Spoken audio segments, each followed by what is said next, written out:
हल्की गेंद ऊंची गई है, लग तो रहा है कि विकेट आएगी। जी हाँ, विकेट आकाश, विकेट आ गई। पर देख डॅन टडॅन.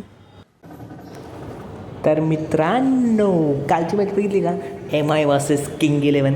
त्याच्यामध्ये जी श्रेयस अय्यरनी कॅच पकडली, अरे यार भन्नाट असा रॉकेटसारखा आला आणि कॅच पकडून गेला.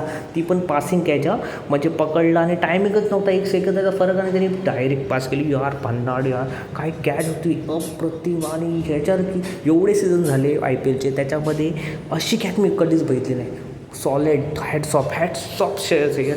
आणि मुंबई इंडियन्सचं हालत बेकार झाली, कारण ते सलग आता मॅच होत आहेत. कारण फरक हा पडला आहे की दरवर्षी प्रत्येक सीझनमध्ये ते एक मॅच, पहिली जी मॅच असतात ती देवाला अर्पण करतात, म्हणजे हरतात आणि सगळे नंतर मॅच जिंकतात. यावेळी उलटं झालं आहे, मॅच जिंकली पहिली पण आता सगळे हरत चालले. असो, देव करो पुढच्या मॅचमध्ये आपण मुंबई इंडियन्स जिंकेल आणि पुढचा IPLचा प्रवास चालू राहू दे. तर भेटू नेक्स्ट व्हिडिओमध्ये. चला, गुड बाय बाय.